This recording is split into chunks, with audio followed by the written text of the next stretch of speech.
Olá, eu sou Carla Soraya e este é o Cena Pública. Nesse programa você vai acompanhar discussões sobre as situações que você vive no dia a dia e entender os problemas que acha tão complicados. Nossos convidados vão trazer informações para te explicar tudo de maneira bem simples. Participe e se conecte conosco através das redes sociais, Instagram, Facebook, e você também encontra a íntegra das entrevistas no YouTube da TV Ceará. Pode também fazer busca e marcar a hashtag Cena Pública.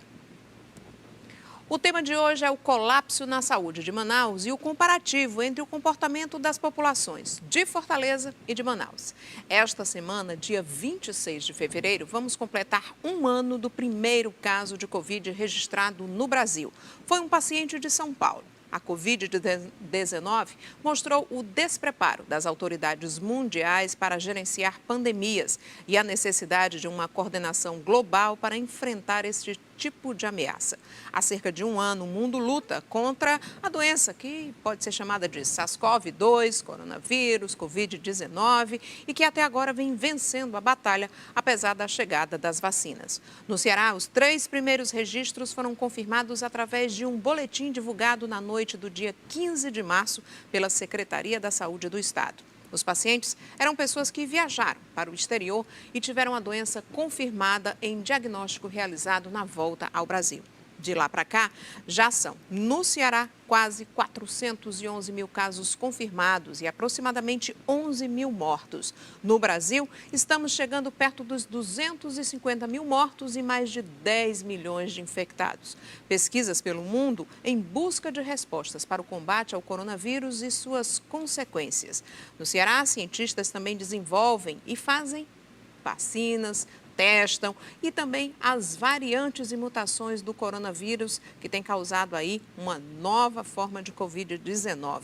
Enquanto isso, há quase um ano também nos hospitais, na linha de frente, tentando ajudar a recuperar pacientes e salvar vidas, estão médicos, enfermeiros e outros profissionais de saúde lidando com o desconhecido e suas sequelas.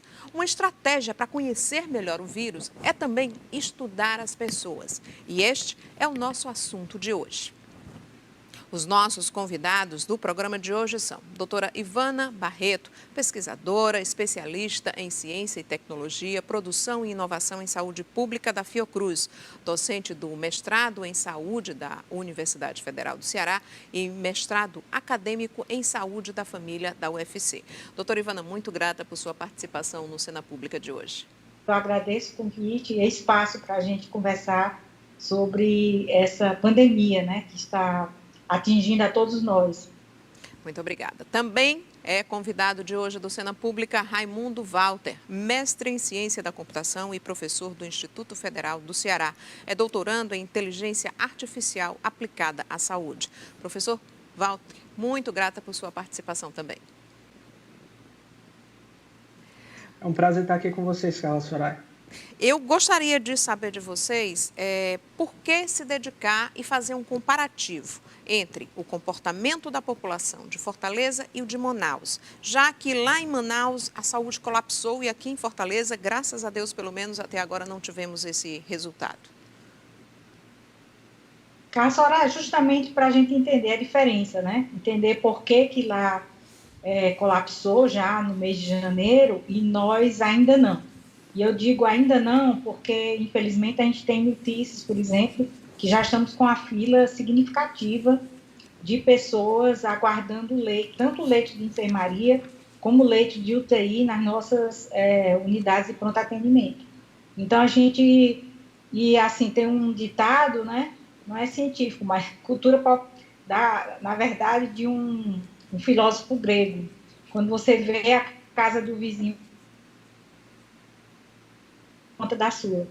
Sim, veja como é que está a sua. Então, a gente tem que ficar alerta, se preocupar para evitar o que aconteceu em Manaus. É claro que aqui a gente tem condições bem melhores, né? Principalmente do ponto de vista social. Fortaleza tem alguns indicadores que são piores do que o de Manaus, como a renda per capita, que em Manaus é maior do que Fortaleza. A densidade demográfica na zona urbana, que Fortaleza que Manaus é maior do que Fortaleza. Mas, e além do mais, a gente tem também uma ação mais consistente do governo do Ceará, com a maior, vamos dizer assim, harmonia do governo do estado com os municípios para coordenar, né, o combate à pandemia. Em Manaus houve mais desacertos, houve mais... Então, assim, a importância de comparar é a gente justamente saber o porquê dessa diferença, né? Porque até agora a gente está conseguindo controlar mais e o que precisamos fazer para realmente evitar, ter a maior segurança possível da gente evitar uma situação como aquela de Manaus. Outra E eu não sei coisa... se eu continuo falando ou se você vai... Eu vou fazer mais uma pergunta aqui ao professor Walter, com relação à semelhança que teve Fortaleza e Manaus. As duas eram epicentros no início dessa pandemia, porque recebiam muitos voos de fora, né, do exterior. Foi por isso também, quando foi que eles começaram a ir para polos diferentes, né, Fortaleza e Manaus? Em que momento dessa pandemia? Olha, com base nos dados e as capitais que a gente fez o estudo, esse estudo que a doutora Ivana também participou, a doutora Leonor lá na UNB, a gente percebeu que quase que simultâneo as epidemias estouraram em determinados centros, né? O que varia são dias entre o que acontece em Fortaleza e o que aconteceu em Manaus, e o que aconteceu no Rio e em São Paulo, né? Até mesmo porque as estatísticas que a gente leva mais em consideração não são as estatísticas de incidência em si, porque diferencia muito o método de obtenção de cada uma em determinado estado, determinada capital. A gente olha mais para uma estatística mórbida, infelizmente, mais para a curva de falecidos por Covid-19 que foram atestados assim. E quando a gente olha para esse dado, né, a gente percebe que mais ou menos todas as capitais seguiram o mesmo comportamento com diferença de dias, porque a incidência ela ocorre inicialmente e acontece que é uma epidemia silenciosa. Ninguém sabe até que isso estoura no colapso da saúde e depois no falecimento das pessoas porque não têm acesso à saúde nesses centros. Então, assim, quase como havia uma sincronia, né, e errando um pouco de dias, mesmo porque isso era as autoridades estavam cegas em relação ao que estava realmente acontecendo no país, né, que tinha vírus circulante ali já na época do nosso carnaval em 2020. Professora Ivana, com relação à metodologia, né, como foi que vocês conseguiram fazer essa pesquisa, mesmo estando aqui em Fortaleza e a situação ocorrendo lá em Manaus? Então, Carla, os recursos que a gente tem hoje, né, da internet, do acesso a milhares de publicações no mundo todo e também os dados que são compartilhados, permitem que a gente possa fazer estudos, inclusive estando aqui, mas estudar, inclusive, outros países, né? E, assim, eu queria dizer que dá importância da gente ter uma equipe interdisciplinar, então temos profissionais da saúde, pesquisadores da saúde pública, saúde da família, e temos aí o professor Val, o professor Ronaldo Ramos, que são do Instituto Federal de Educação, Ciência e Tecnologia do Ceará. Então, essa parceria da área da engenharia, da data mining, né, do data science, então, essa conjunção aí dessa equipe de pesquisadores, né, propiciou essa produção. E é importante dizer, e aí o Walter pode detalhar mais, que, assim, uma coisa importante foi que a gente está propondo um índice de permanência domiciliar, com base em quê? Com base em dados do Google Mobility Report, que é um relatório emitido pelo Google, com base nos dados de uso de celulares, e aí eles localizam onde as pessoas estão naquele momento, né? Se elas estão na residência, se estão no local de trabalho, se estão transitando nas vias públicas, se estão em mercados, se estão em farmácias, e a gente criou, então, propôs aí um índice de permanência domiciliar, que ele sintetiza essas informações, dando um proxy, né, vamos dizer assim, do grau, do nível de permanência domiciliar ou não da população. E o que a gente viu foi que a população de Fortaleza conseguiu ficar mais tempo em casa, uma quantidade maior de pessoas ficarem mais tempo em casa, né, do que a população de Manaus. Então, Fortaleza conseguiu segurar aí seu índice de permanência domiciliar em torno de 100% a 90% do mês de março até o início de maio, e depois vai caindo mais lentamente, né? Enquanto que Manaus, a partir mesmo durante mesmo a pandemia, o período de maior mortalidade da pandemia, já foi reduzindo a permanência domiciliar. Isso também a gente estudou junto a publicação de portarias, medidas governamentais, tanto de isolamento como de relaxamento. Então, a gente foi fazendo esse cruzamento de todas essas informações e a gente viu que Fortaleza teve uma condução mais, vamos dizer assim, uma maior centralidade nessa questão do isolamento físico, né? Nem chama de social, mas a gente está tendendo a chamar de físico, porque a gente está em contato por meio da internet. E isso, em Manaus, essa permanência domiciliar passou a ser negativa no segundo semestre de 2020, e aí a gente viu esse pico de casos, né, que começou em dezembro e que atingiu aqueles níveis bem catastróficos aí no mês de janeiro. Eu vou fazer só um parêntese e vou fazer um questionamento para o professor Walter a respeito dessa questão do Google, né? Você utilizar o Google para localizar pessoas, se elas estão em mercadinhos, se estão em casa, se estão no motel, se estão em um hotel, se estão... Isso não invade muito a privacidade dessas pessoas? Em que momento, por exemplo, a lei de proteção de dados, né, e até mesmo a proteção à sua individualidade não foi quebrada nessa questão?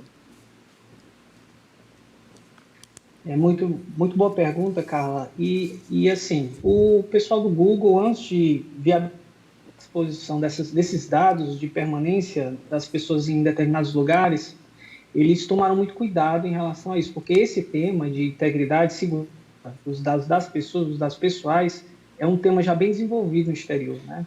E o Google, antes de fazer isso, ele não libera em si a localização das pessoas, e sim que eles chamam de metadado, é um dado que é explicativo em si, mas você não consegue rastrear ninguém com eles.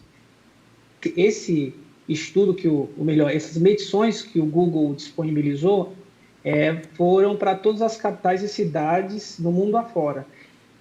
Algumas cidades pequenas que eles não permitiam que esses dados fossem a público, porque, como são pequenas cidades, há determinadas pessoas e determinados padrões, né, de comportamento de uma pessoa específica. Por exemplo, eu vou à farmácia e passo mais tempo lá, então numa cidade pequena dá para saber mais ou menos quem está indo mais à farmácia.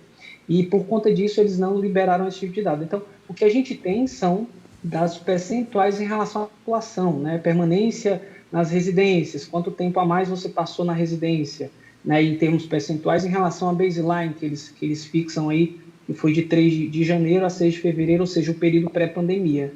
E assim, eles garantem que você não consegue ser rastreado, ou seja, a proteção dos seus dados e a sua privacidade, né? Agora, com relação a esses dados, né? Por exemplo, foram farmácias, mercados, parques, né? Vocês tabularam isso de acordo com cada um dos itens que foi colocado lá, né? Se não me engano, acho que são 8 itens, né? Mercados, farmácias. Esse tipo de informação serve para mostrar para vocês o quê? Que essas pessoas estavam circulando em locais X e poderiam estar se contaminando nesses locais ou não? Quem pode me dar essa informação? Bem, eu posso falar um pouco. O que acontece, e para o nosso estudo, né, a gente começou a tentar avaliar que as medidas de contenção de mobilidade, vou chamá-las coordenadas pelo poder público, né, se existia realmente uma efetividade em relação a essas medidas, as capitais que tomaram e as capitais que não tomaram determinadas. O que a gente percebeu foi que, à medida que os governos eles iam implementando algumas medidas de contenção de mobilidade, esses índices, ou seja, a permanência residencial nas capitais, eles aumentavam, né? À medida que relaxava, eles liberavam a volta à normalidade, esses índices então de permanência residencial caíam, né? Ou seja, as pessoas passavam a sair mais de casa. E aí, à medida que elas saem mais de casa, por exemplo, num período de Natal, elas passam a ir mais no mercado, passam a ir menos a parques. Então, assim, esse conjunto de permanências, elas acabam sendo fruto, ou melhor, sendo subsídio a gente criar um índice que a gente pudesse dizer, olha, determinada cidade, ela está indo bem ou está indo mal em relação à contenção, né, as medidas de contenção promovidas pelo poder público. E com esse intuito foi que a gente começou a pensar e gerou o nosso índice, o índice IPD, índice permanência domiciliar, que basicamente tenta fazer essa conta, né, premiando a permanência em casa e punindo a permanência em lugares que, no caso, estimula a aglomeração, como mercados e farmácias, como lazer, você ir a um bar, um restaurante, você ir ao centro comprar. Então, tudo que era medição de permanência que a gente considerou negativa, no índice entra como um fator que pesa negativamente ao índice. E para o nosso índice IPD, quanto maior a pontuação do índice IPD, mais as pessoas estão, no caso, permanecendo em casa. Professora, o que é mais efetivo, o lockdown ou as restrições, como, por exemplo, vêm sendo adotadas aqui no Ceará? A gente tem o toque de recolher, começando a partir de 10 da noite, indo às 5 da manhã. A Bahia, nesse final de semana, decretou que o toque de recolher de lá é a partir de 8 horas da noite. O Piauí, que também está bem pertinho aqui da gente, decretou o lockdown nesta segunda-feira. O que é mais efetivo, né, para controlar realmente a doença enquanto a gente não consegue vacinar a população?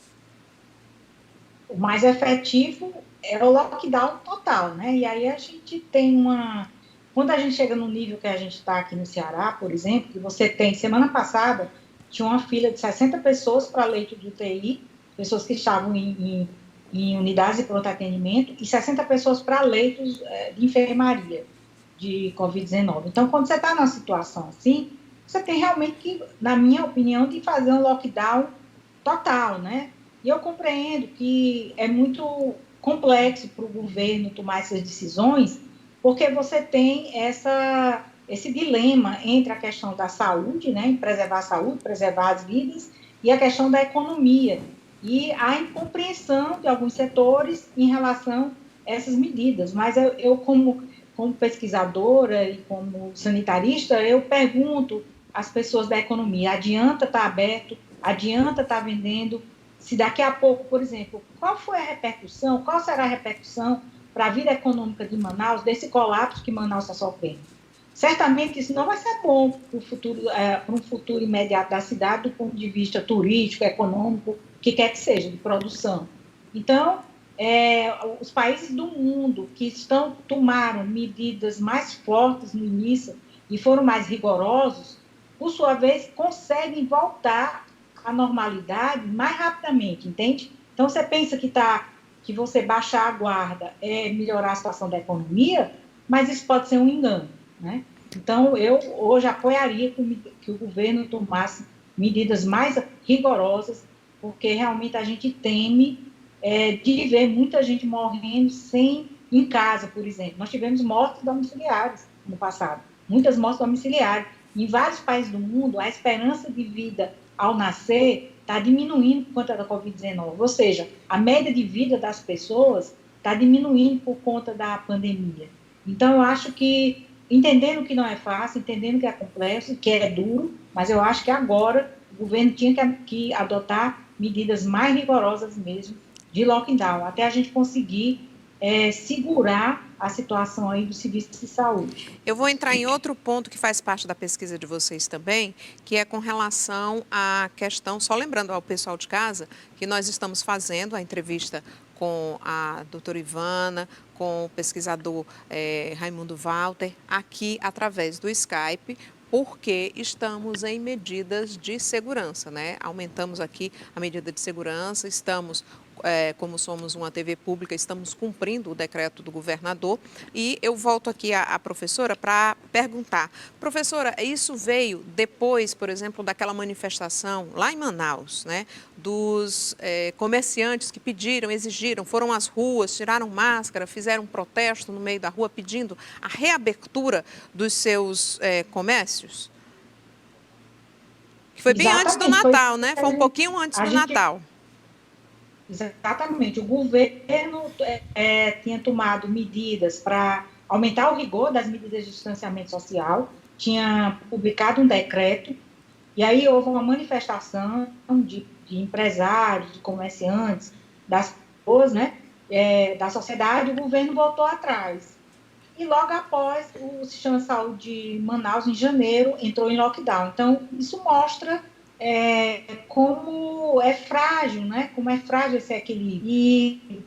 E assim, dizendo novamente, eu entendo da complexidade, então é preciso que o governo tenha também, realmente, medidas econômicas para tanto dar suporte à população mais pobre, mais vulnerável, porque é a que tem maior taxa de mortalidade, maior vulnerabilidade, ou seja, o auxílio emergencial foi uma coisa muito importante, né, que foi, afinal de contas, foi aprovado pelo Congresso Nacional, mas também ajuda para empresários, os pequenos empresários, para superar esse momento, mas é preciso realmente, assim, são as duas medidas, de um lado o lockdown, de um lado o fechamento, e do outro lado medidas que deem suporte às pessoas que dependem, né, de atividades presenciais, para elas se manterem. A população mais pobre, mais vulnerável, desempregada ou que vive de bicos, e também os pequenos empresários. Então, é preciso, né, que o governo se organize para isso, né? Eu sei que não é fácil, mas é a saída que nós temos. E aí dizer para você que a esperança são as vacinas, né? E a Fiocruz está trabalhando firmemente, o Instituto Butantan também, para prover vacinas para toda a população. Eu quero saber do professor Walter uma questão se foi tabulada também, né, que é esse segundo momento, e como isso foi tabulado. Pessoas que estão em situação de vulnerabilidade, são pessoas que muitas vezes não têm o celular, pegam o celular emprestado de outras pessoas. Como foi que os dados dessa população mais carente entrou nessa pesquisa de vocês? Boa pergunta. Nova. Uma medida estatística, e é isso que o Google tenta promover, à medida que você pega uma grande quantidade de pessoas aqui de Fortaleza, são 2.687.000 por aí pessoas, lá em Manaus são 2.200.000 e alguma coisa, 200.000 e alguma coisa, o que é um estatístico, né? A gente não tem como pegar todas as populações, todos os tipos, né, pessoas vulneráveis e não vulneráveis, a gente não tem como, no caso, esse grupo de pessoas. Quando a gente olha o comportamento geral, o comportamento que o IPD, que a gente propõe, né, o Índice de Permanência Domiciliar, mostra, ele demonstra o comportamento geral, né, das pessoas que têm celular, inclusive que têm celular com o sistema operacional Android. Eu queria, só complementando o que o Walter falou, Carla Soraya, não foi objetivo da nossa pesquisa fazer essa... nós temos o nosso estudo, é o que a gente chama, são dados ecológicos, e a gente não chegou vamos dizer assim, nesse aspecto da diferença, né, do adoecimento entre as populações, no nosso trabalho especificamente. Mas a gente pode falar para você, como pesquisadora do campo, que já existem vários estudos mostrando que pessoas que vivem em áreas com maior densidade populacional, né, que tem casas que têm pequenas, com muita gente habitando dentro, com maior dificuldade de acessar a água, enfim, ao saneamento. Então, essas pessoas, no mundo, tem vários estudos demonstrando, no Brasil também, que elas são mais gravemente afetadas pela doença, né? E até, lógico, lógico você entender isso. Você não tem água em casa, como você vai lavar as mãos? Então, ou se você tem sua renda, você está sem renda, como você vai comprar álcool gel ou vai comprar máscara, vai se proteger? Então, até chega a ser óbvio, né? Mas está demonstrado estatisticamente, não na nossa pesquisa, em outros estudos da nossa área. Nós citamos no nosso artigo outros artigos que abordam essa questão. Então, na referência bibliográfica, nós temos aí autores que estudaram essa questão da iniquidade, né? Com que a doença atinge pessoas de classes sociais diferentes, ou seja, os mais vulneráveis, pessoas de classe D e E, são mais atingidos, ou abaixo da linha de pobreza, né? São mais profundamente atingidos pela pandemia. Certo. Eu vou fazer um pequeno intervalo, professora Ivana e professor Walter. Daqui a pouquinho a gente volta, porque nós vamos tentar entender o que foi que o RAM, que foi o foco onde surgiu o coronavírus, fez de certo que já não tem mais nem lockdown, isolamento por lá. Quais foram os erros da Itália? O que a gente pode aprender com esses dois lugares onde a pandemia deu certo, deu errado, teve muitos erros, muitos acertos e como essas lições podem ser aplicadas aqui no Estado. E também como a tabulação, como o processamento de dados pode ajudar na tomada de medidas assertivas. A gente vai para esse pequeno intervalo, volta já já, mas você pode acompanhar as transmissões nas nossas redes sociais. No YouTube, você encontra todo o programa na íntegra e os bastidores no Instagram, @TV Ceará. Eu volto já já.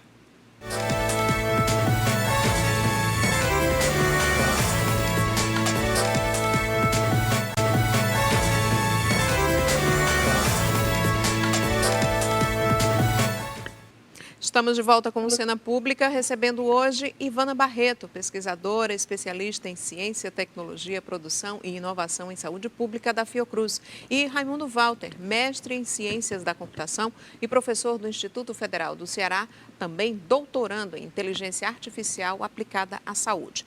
O nosso tema hoje, e estamos de forma virtual com os nossos convidados para continuarmos mantendo e cumprindo a medida e o decreto que foi determinado pelo governo do estado do Ceará. Nosso tema hoje é a pesquisa, o artigo que vários pesquisadores se debruçaram para fazer e determinar o que foi que causou o colapso em Manaus e um comparativo entre o comportamento das pessoas que moram aqui em Fortaleza e em Manaus. Por que Manaus colapsou na saúde e Fortaleza ainda não?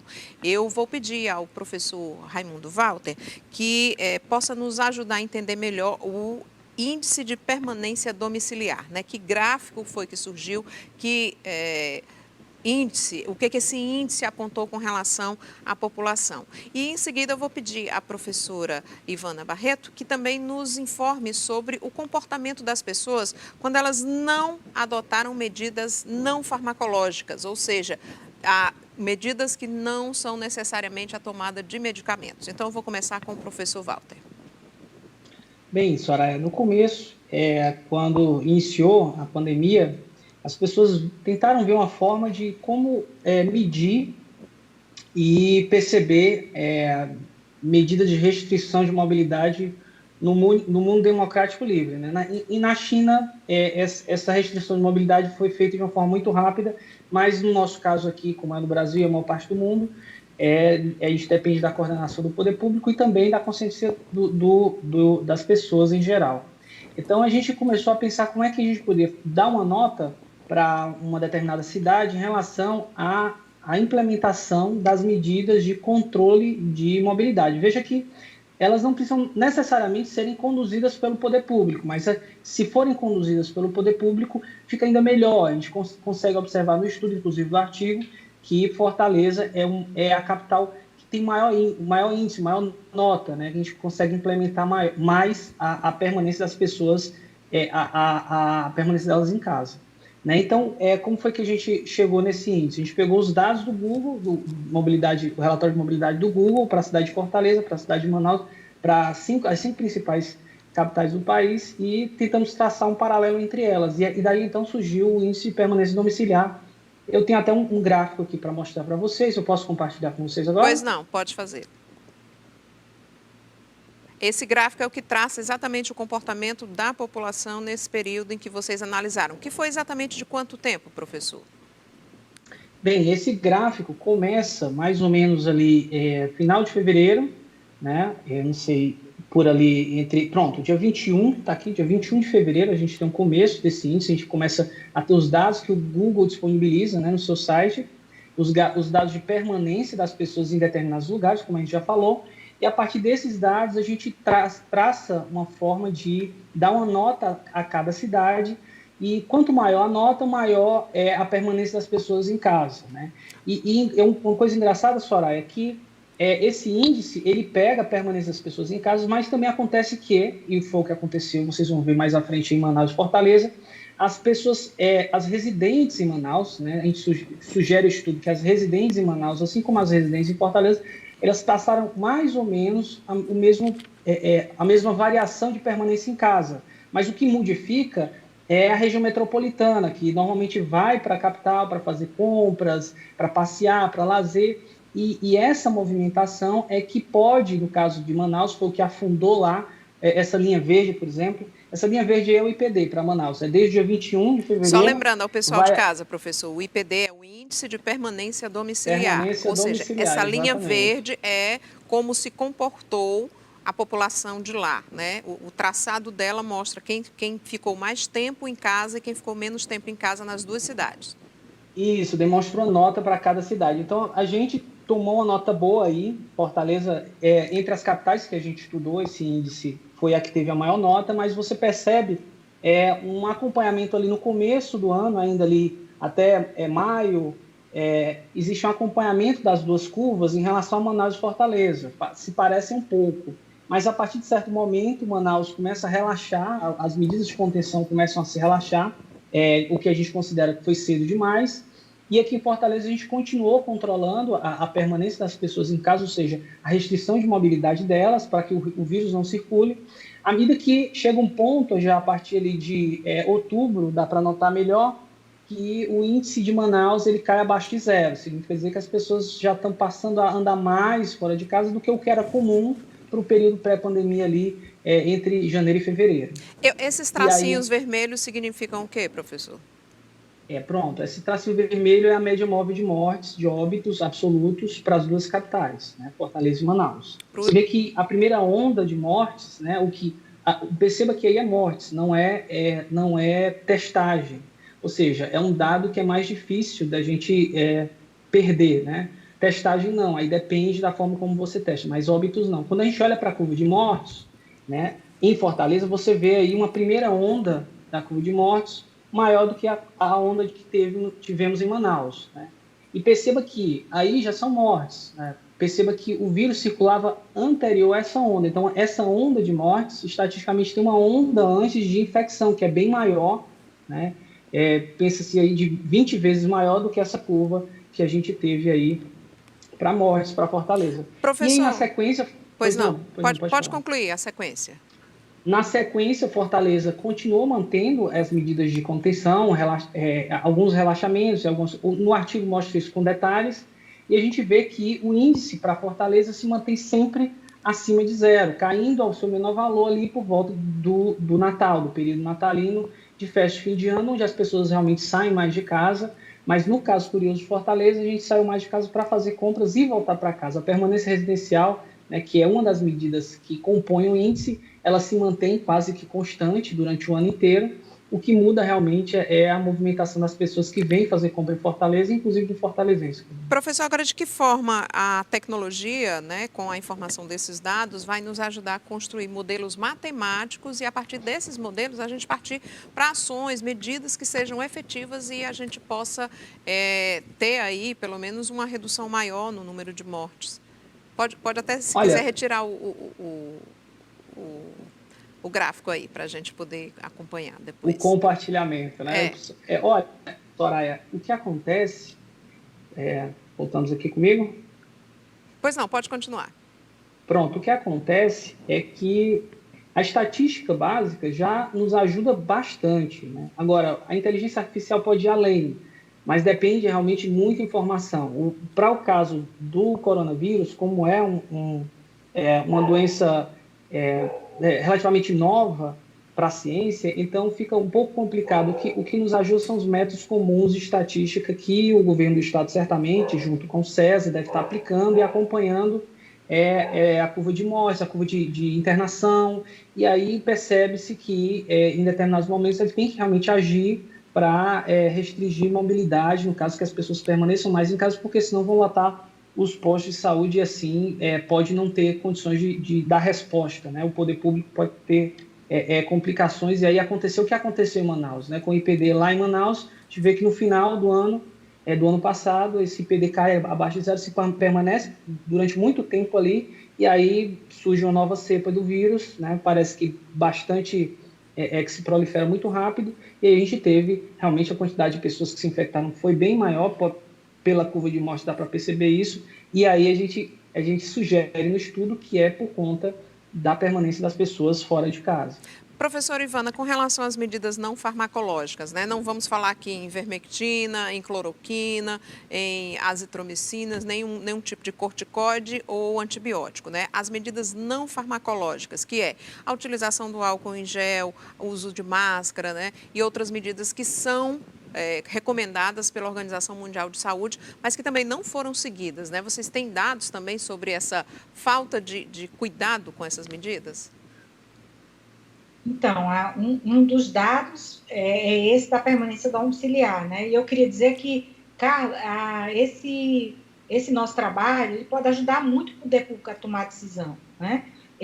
O índice de permanência domiciliar se mostrou muito sensível. Então, em Manaus, na hora que houve relaxamento das medidas de contenção, rapidamente o índice de permanência domiciliar caiu. E quando houve novamente o decreto de distanciamento social, rapidamente esse índice aumentou. Então, ele responde muito rápido às decisões do governo e pode auxiliar a tomada de decisão, né?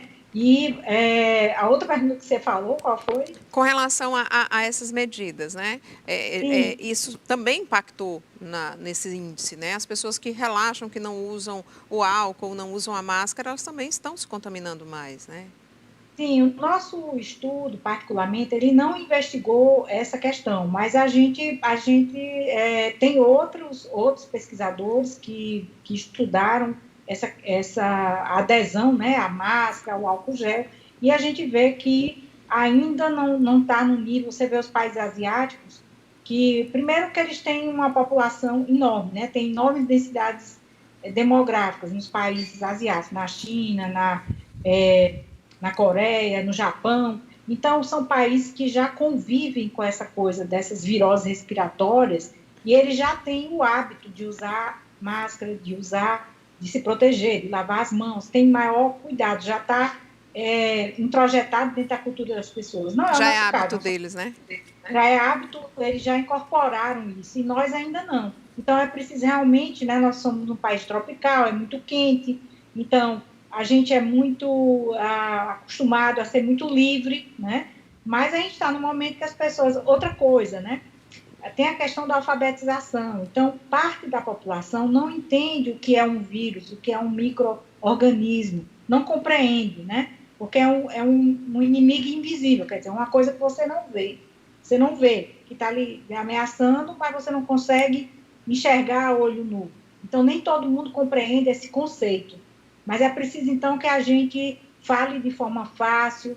Eu estava lendo ontem o nosso diretor da Fundação Oswaldo Cruz aqui no Ceará, doutor Carlos Lavô, que é microbiologista, né? É sanitarista, mas também microbiologista. Ele, nas memórias dele, dizendo que ele levava um microscópio, e aqui em muitos movimentos de saúde pública a gente fez isso, levava um microscópio e mostrava à população a existência desses pequenos seres que você não vê a olho nu, para que as pessoas possam compreender a importância de usar a máscara, as mãos, porque, assim, para muita gente não dá para entender por que é necessário, né? Já que ele não está vendo nada. Eu vou pedir esse conceito. Eu vou pedir também uma resposta rápida da senhora com relação a duas questões que estão pairando aí, que a população também está sem saber. As novas cepas estão aí, né?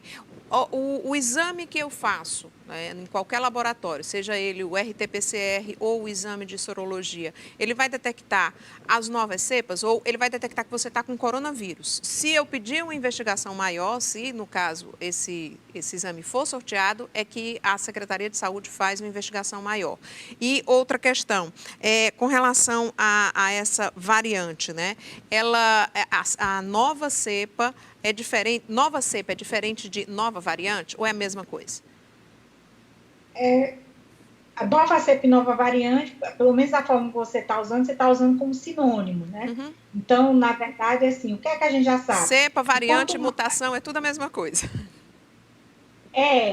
Se usa mais para virologia, se usa mais o termo, né? Cepa se usa mais para bactéria. Mas, assim, enfim, são novas, o vírus, ele vai se adaptando. Quanto mais ele é transmitido, quanto maior o número de casos numa sociedade, mais o vírus se adapta a essa convivência com o ser humano. Mas né? essa adaptação dele é por causa do clima, é por causa da população, é por causa da raça? Por que ele faz essa adaptação? É porque isso é da natureza do vírus, é da natureza de qualquer ser vivo se manter na natureza, né? Charles Darwin, então. É natural que qualquer micro-organismo, qualquer ser vivo, ele quer permanecer na natureza. Quer dizer, ele quer, eu estou usando um sentido figurado, porque não é bem isso. Ele é programado geneticamente para se estabelecer e para permanecer existindo na natureza. Quanto mais, pela programação genética, quanto mais, melhor. Então, o vírus, ele vai fazendo, existe a evolução. Aqueles vírus que mais se transmitem, eles vão se multiplicando mais, né? Então, há uma tendência desse vírus se tornar mais transmissível e mais adaptado, quanto mais ele for transmitido. Por isso que é tão importante a gente parar esse processo de transmissão, né? E, por enquanto, a gente só tem as medidas não farmacológicas. O que é isso, medida não farmacológica? É que até esse momento nós não temos nenhum medicamento que funcione de forma específica para eliminar o coronavírus. Não existe nenhuma droga hoje que elimine o vírus. Existem drogas, como, por exemplo, está provado que os corticoides, nos casos graves, reduzem a inflamação. Mas não são medicamentos específicos para o vírus.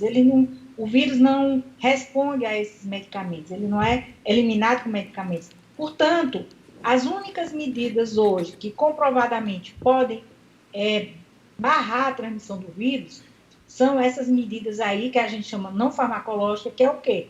Utilizar a máscara, lavar as mãos, usar álcool gel e restringir a nossa circulação. Quanto menos contato nós tivermos com outras pessoas, menos esse vírus vai ser transmitido. Contato físico. Tá. E até a gente pode até usar esse termo, né, para também trabalhar melhor esse conceito de distanciamento. Falar em distanciamento físico, né? Porque o social, o que nós estamos fazendo aqui, a gente nos adaptamos. Unidos, fora distantes, né? Só aquela pergunta a respeito do teste. O teste vai detectar qualquer tipo de coronavírus, seja ele a nova mutação, seja ele veio de Manaus, é a mutação do Reino Unido, ele vai detectar. Não vai precisar surgir um novo teste para detectá-lo. Pode surgir testes mais efetivos, mais eficazes, mais sensíveis, mas assim, hoje o que nós temos de mais sensível e mais específico é o RT-PCR. E ele detecta qualquer que seja variante. Que é o do cotonete. Ele dá detectável ou não detectável. Certo. Então, ele detecta qualquer tipo de variante do vírus. Agora, para você saber a variante, é necessário que esse material que esteja, onde o vírus esteja presente, vá para um laboratório de genômica. Então, eles vão fazer o estudo genômico daquela amostra para a gente saber se ela é a variante do Amazonas, ou é a variante sul-africana, ou é a variante inglesa, por exemplo. Eu quero saber com relação a relaxamento de medidas, né? Ter a mortalidade, a queda da mortalidade como um índice, um parâmetro para relaxar nessas medidas, é o parâmetro exato ou não? Eu quero saber se você já tem alguma indicação nesses estudos que foram feitos até hoje, não só nesse último artigo que foi publicado. Então, qual é a condição ideal? A condição ideal era que todo caso suspeito, qualquer pessoa com síndrome gripal no Brasil, qualquer pessoa que tivesse hoje nariz obstruído, tosse, dor na garganta, dor no corpo, pudesse ser testada. É isso que foi feito na Coreia, é isso que foi feito na Nova Zelândia, é o que está sendo feito nos países que controlaram, na China foi feito assim.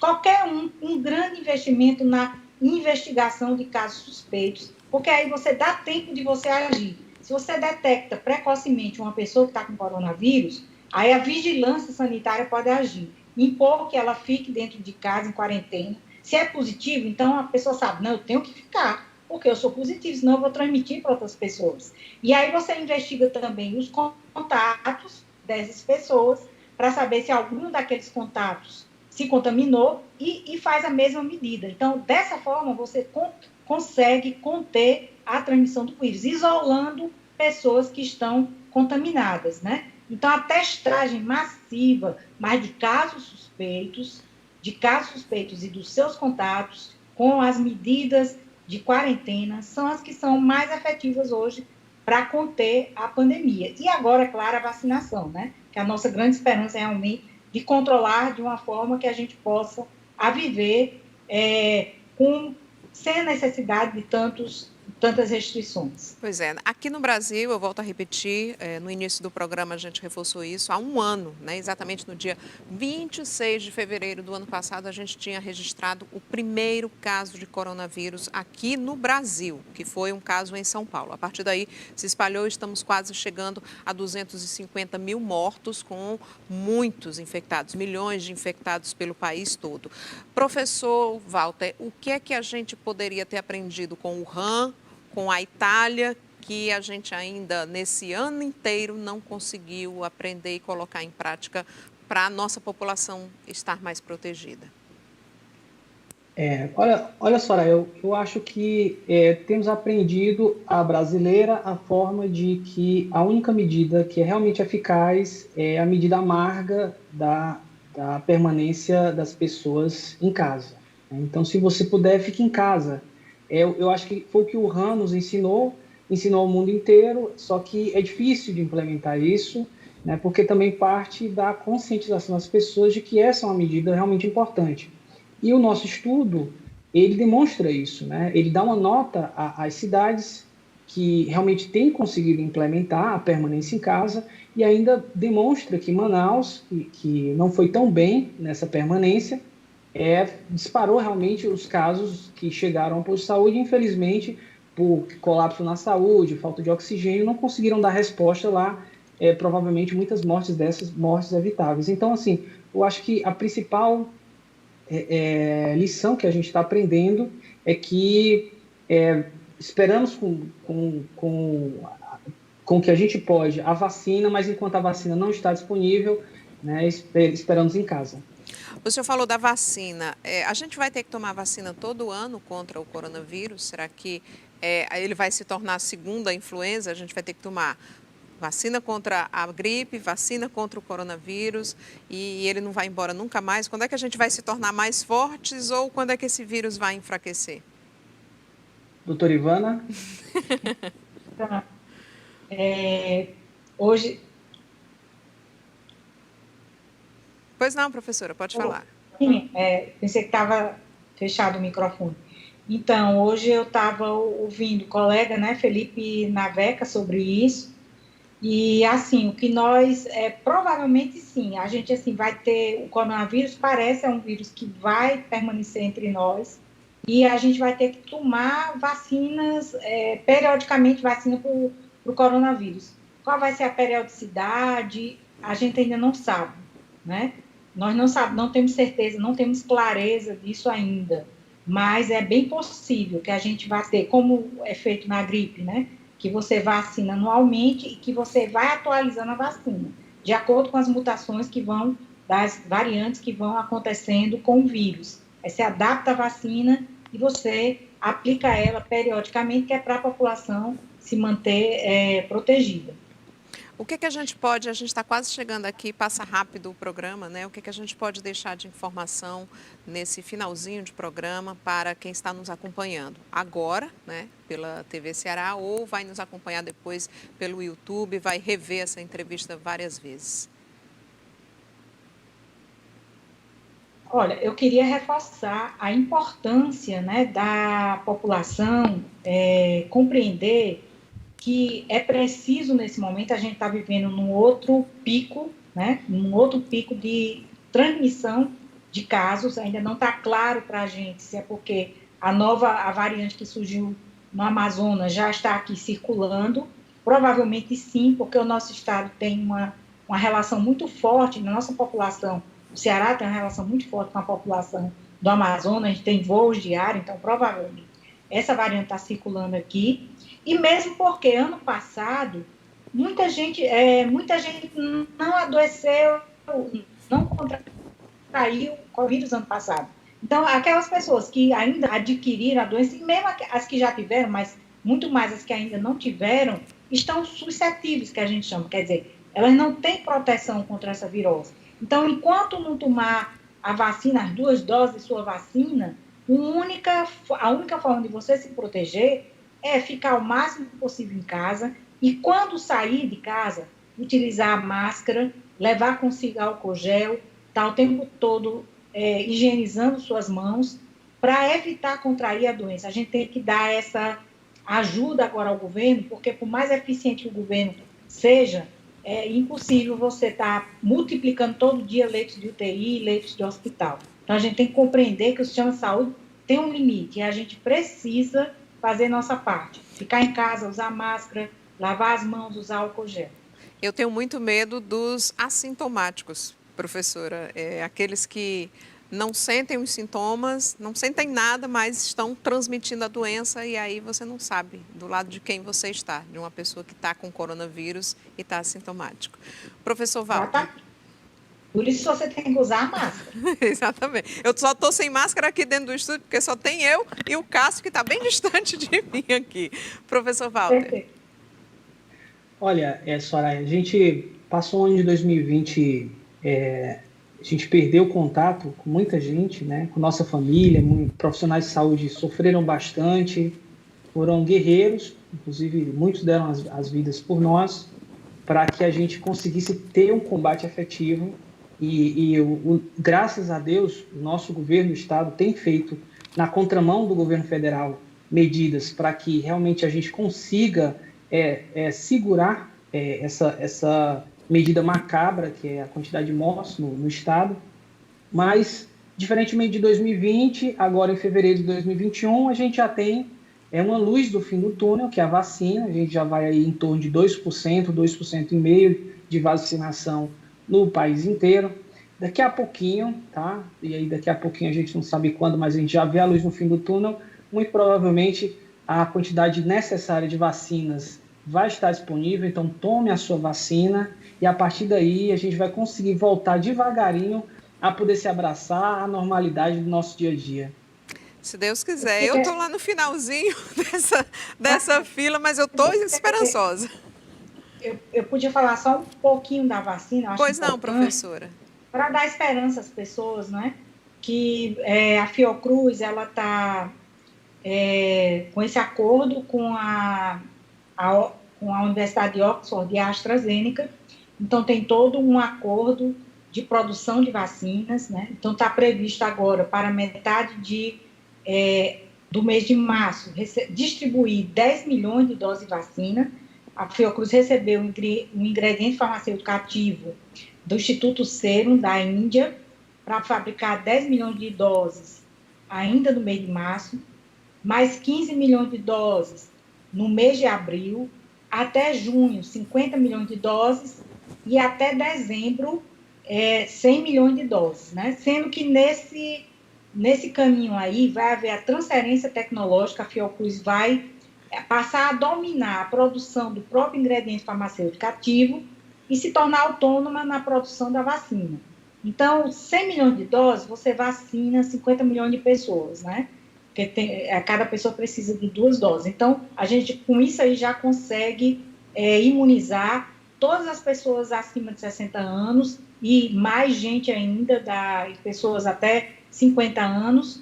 E com as doses que o Instituto Butantan também vai produzir, né, a gente tem esperança de que realmente a gente consiga atingir um nível razoável de proteção da nossa população até o mês de dezembro de 2021. Vamos esperar e torcer por isso. Mais uma vez, eu agradeço a participação da doutora Ivana, do professor Raimundo Walter. Infelizmente, estamos encerrando o Cena Pública aqui, mas eu agradeço a você que nos acompanhou nesse momento, a você que vai até as redes sociais e principalmente aos nossos convidados de hoje. Doutora Ivana Barreto, pesquisadora, especialista em tecnologia, ciência, produção e inovação em saúde pública da Fiocruz, e Raimundo Walter, mestre em ciência da computação e professor do Instituto Federal do Ceará, além de doutoranda em inteligência artificial aplicada à saúde. Muito grata a vocês dois pela participação, grata a você que está em casa, que está aí no seu computador, grata por sua companhia. Um bom descanso e até a próxima terça-feira com mais um Cena Pública inédito às 10 horas da noite, mas sempre disponível para você nas nossas redes sociais e no YouTube. Até breve.